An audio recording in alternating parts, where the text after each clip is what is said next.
What's up everybody and welcome to the channel. In today's video, we're gonna take a look at the new Toyota Land Cruiser. This one is the 1958, finished off in Meteor Shower. MSRP is around $59,000. So let's get right into Toyota's off-road SUV, see what this thing has to offer. Underneath the hood of the new Toyota Land Cruiser, you're gonna find the iForce Max, which is a 2.4 liter inline four-cylinder turbocharged hybrid engine. This makes 326 horsepower with 465 pound-feet of torque. It's also paired to an 8-speed automatic transmission, a full-time four-wheel drive system. This can also tow 6,000 pounds. It's gonna run on a 17.9 gallon fuel tank, and you're looking at 22 miles per gallon in the city with 25 out on the highway, and curb weight is 5,000 pounds. The overall length is 193.8 inches with wheelbase at 112.2. Width is 77.9 and height is 76.1 inches.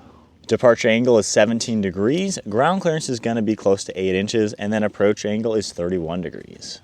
Moving on to the exterior styling with the newest generation Toyota Land Cruiser, has a really cool retro vibe. I love the LED headlights with a round look. You can also see the square shape to the corner lights, and then we have Toyota written out in that old school font. You have a nice squared off mesh design, and then all plastic black for the front end of this trim level. You're going to see LED fog lights. There are forward-facing parking sensors, more openings down below in the grille, and then you can see some cutouts in the far corners to allow some airflow. Has a nice squared-off appearance up in front and a small dip in the lower portion of this hood to give you better driver visibility. You can see the sharp lines cutting towards the windshield, which is also at a pretty high angle, giving it a pretty nice squared-off appearance. More sharp body lines throughout this front fender. I like how it bulges outwards a little bit. You're gonna get more of the plastic black material cutting into it all. Then we have a nice set of 17-inch wheels. You can see the gray color to it. Nice design overall. Sharp body lines in the lower portion of these doors with more of the plastic trim in the lower portion itself just to give some body protection. We have more plastic black on these power folding side mirrors. You can also see gloss black on the door handles and then all black trim throughout these windows. Once again, I like how squared off everything is. Has a really cool, aggressive vibe. You also have some trim pieces up above, and higher trims, you can get a two-tone design for the roof. This one's gonna get a really nice roof rack up there as well, which has a great look to it. And then for the back, you can see how these sharp lines cut into the rear end and flow their way back up, and you even have a nice dip within these windows. More fender arches in back just to give it that nice, bolder appearance. And I like these LED taillights finished in the red housing. You have just a plastic trim piece connecting the lights with Toyota as well as Land Cruiser. You can see the button to open up the rear piece of glass, integrated spoiler up on top, iForce Max badge as well, and then a full plastic rear bumper finished in black. You're gonna get more of the parking sensors. The trailer hitch is underneath the cover, and then we have a tucked away exhaust tip as well as the spare tire and all of the connections. Overall, it definitely has a super cool look, and I love the retro vibe. For the key fob, you're just gonna get lock, unlock, as well as the Toyota logo. If I go ahead and lock the car, you can see the power folding side mirrors, and we have the smart access where you can just grab the handle and it will unlock. The 1958 trim level is the base model, so you're just gonna get a fabric interior with a lot of hard plastics. You have a full black door panel, all finished in hard plastic. And then you just have your basic controls up in front for the side mirrors, the folding, and of course your windows. You have a good amount of storage throughout the door panel, and then manual controls for these seats. And then I do like this fabric. It has a pretty cool design to it, kind of a white and black design. Very padded seats though, very nice overall. And then we have a nice design on the leather wrapped steering wheel with the Toyota name written out. And then now inside the Toyota Land Cruiser, keeping my foot on the brake, we can go ahead and fire it up. All the screens were roar to life. And then we can take a look at the instrument cluster. You can see the massive tack in the center. You can scroll up and down and see a few different safety information, audio info. You have some trip that you can scroll left and right in as well. So you have quite a lot of different things to see. You have the iForce Max gauge along with your boost. So pretty cool to see all sorts of different vitals within this SUV. Continuing down, we have different safety settings, of course, any messages as well. You can see the fuel as well as engine temperature. And then for the steering wheel, we have controls on this left side for that screen, Bluetooth and audio controls. And then on the right side, you can see all those cruise control settings. We have the stalk on the right for windshield wipers, and then the left stalk, of course, for turn signals as well as headlights. We have automatic high beams, the interior dimming, as well as the fuel cap.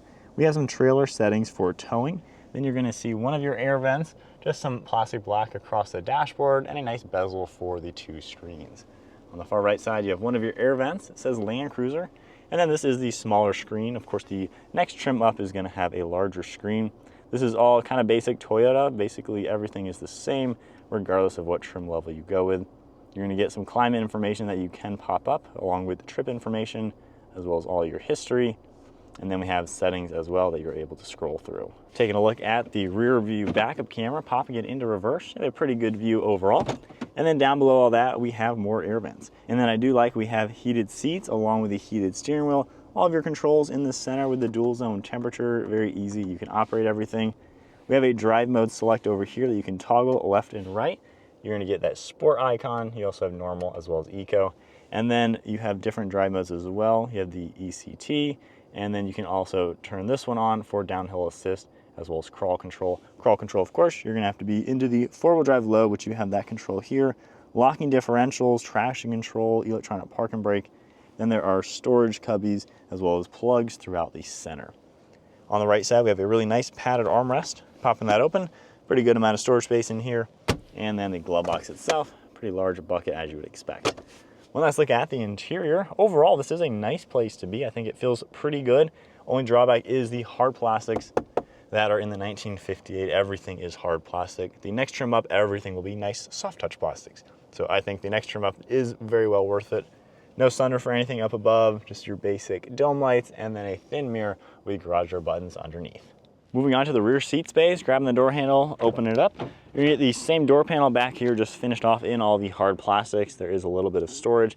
And the rear seats are gonna be this same fabric material. This can seat 3 people back here. Even the center seat, you can pop this down. You have a nice armrest with cup holders. And then we have climate controls throughout this center. You have all those adjustments you're able to make. There's a few different plugs, and then storage behind both of these seats. And then the air vents themselves are going to be located up in the ceiling with your grab handles. Now, as far as configuring this, we do have reclinable seats. So you can pull this lever, and that is how you're going to adjust the recline. These will fold down flat, and they will then tumble forwards to get out of the way. So nice design to where you can get some extra space into the cargo, maybe letting your dog in and out of here, or just clamp this downwards and you have nice flat folding seats. So hopping into the back seat with the Toyota Land Cruiser. So the seat straight up and then reclined all the way. This is a pretty good back seat. So I'm 5'11" and I have a ton of headroom, like maybe 8 inches. With the driver's seat at my height, I have really good knee room and foot room. And the seat itself is pretty large in here. It feels comfortable. It feels like it's fitting me nicely. We have the amenities. We have a lot of windows to make this feel very nice and open. So overall, if you are thinking about buying a Land Cruiser for a family vehicle, this is a great way to go. I don't think any backseat passengers are going to suffer. Even in the middle seat here, not too bad at all, especially since it'll still recline. So a really good family focused vehicle with everything you're gonna need. Moving on to the cargo space, something I like with the Land Cruiser, you're gonna have this button right here you can press and independently open up the glass. So you're gonna have really good access into the cargo space by just popping that open. That is a really cool feature for any SUV, and you can easily close it down. Now this one is gonna have a manual lift gate. Just pressing the button, we can lift it upwards, and you're gonna have better access to the cargo space. And you can see with the seat folded flat versus upwards, the differences in cargo space you're gonna have. Now, this platform with the Toyota 4Runner and Lexus GX does have a 3-row available. As you can tell, we have air vents and grab handles up above, USB ports and armrests and cup holders back here for 3rd-row models. However, those are only in non-hybrid versions. The Land Cruiser is only a hybrid, therefore there is no 3rd row in this vehicle. You are gonna notice also this massive bump for the floor, so it is raised up a couple inches, so it might be a little bit more challenging to load things in the back. But nonetheless, it's still pretty roomy. You have an extra cubby, and then overall it is pretty good in cargo space. From here we have your 2 handles we can pull and easily close everything down. So setting off now in the Toyota Land Cruiser 1958. So this is a pretty nice to drive SUV. Now, even though this is technically their base model, given this is a nearly $60,000 vehicle, you would expect this to drive like a premium vehicle, and it does. I think the Land Cruiser is a very nice to drive vehicle. You know, the bumps are absorbed well with the suspension. You're nice and high up. The seating position is really good. I like the comfort of the seat itself. Armrests are in a pretty good place. They're nice and comfortable, aside from the fact that this is hard plastic. So kind of my one gripe with the 1958 is that everything is hard plastic. You have to go to the normal trim level, which will have all of this being soft touch. Personally, I think that is the sweet spot. For $5 more, you just get a much better feeling interior as far as the materials. Aside from that, the ride quality is pretty much the same across the board. You know, it's absorbing bumps well. I love the visibility of these huge windows. It's really easy to see around over your right and left shoulder. Like, you really can't complain. Now, the hybrid integration, I think Toyota did a pretty good job on. It doesn't feel like just a cheap 4-cylinder. It actually drives good. It's got good power delivery, and you don't really feel or hear the integration. So between the turbo power and that low-end EV power, you know, it's pretty well done. Slowing down right now, it's in just the EV mode, and then you can slowly just feel the engine kick on when you need some power. Not bad. I wouldn't say it's a fast vehicle. It is a zippy vehicle though. So slow speed around town driving, it'll get up to speed nicely. You got that low end EV power to give you that acceleration in that low speed, which does work pretty well. When you're coasting and things like that, that is when the engine will shut off, save a little bit of gas. I have an average around 18.5 mpg. Like right now the engine is off and we're actually in EV mode, and then the engine kicks back on. So the hybrid integration works really well. I like how it's not just a noisy, annoying 4-cylinder. It doesn't sound particularly amazing, however, it doesn't sound like a cheap 4-cylinder either, so that is a good touch. And then as far as some off-road capabilities, we've been off-roading in the Land Cruisers. Check out that video linked down in the description. These are really good. With that power from the engine and the electronics, you're gonna have really good instant torque to where you don't just have to floor it and build pressure in the torque converter to get power. So this is a car you can actually drive very nicely off-road with a lot of control over the acceleration and the wheels. Of course, the 4-wheel drive system is going to work well, the locking differentials. So it's a very capable vehicle. It's easy to place. I like how the hood dips downwards in the center to give you that better view out the front, and you can easily see the far corners of the Land Cruiser. Now, these side mirrors, I will say, are a little tall and skinny. It's not really the best mirror. They look good aesthetically from the outside. However, when you are looking backwards, you know, they leave a little bit to be desired. Visibility through the mirrors isn't exactly the best. But with that said, it is an easy vehicle to drive and really would just be a fantastic daily driver, a really good family SUV too, given it has a useful back seat and cargo area. So my honest thoughts with the Land Cruiser. So I like the powertrain. I know there's a lot of people who aren't the biggest fan with this new Land Cruiser, given it's not a V8 like it had in the past. Personally, I think the 4-cylinder turbo hybrid, it gives you really good power. You've got that low-end instant torque, and overall you have just as good capabilities. You have the towing and off-roading. It really is nice to drive this. It's an easy SUV to place to where it doesn't feel too big. The last generation Land Cruiser, for me, you know, that's not something I would want to take off-road. That cannot fit in the trails near where I live. I don't see that as an off-roader at all. So I like the sizing of this. This is basically the size of a 4Runner, just a little bit different in the proportions. So it makes this just a nice, easy vehicle to maneuver on the day-to-day, and you really can't complain. You have great acceleration, and it's a smooth drivetrain overall. I like how it doesn't sound like a cheap 4-cylinder. That is definitely my big complaint. When you look at a lot of the modern vehicles that are, so many of them are going to 4-cylinder turbos, you know, this doesn't sound like a crappy 4-cylinder, which is a big thing. You're spending at least 60 grand on one of these, and the last thing you want to hear is a basic 4-cylinder engine underneath the hood. So this doesn't have that soundtrack, which is a big plus.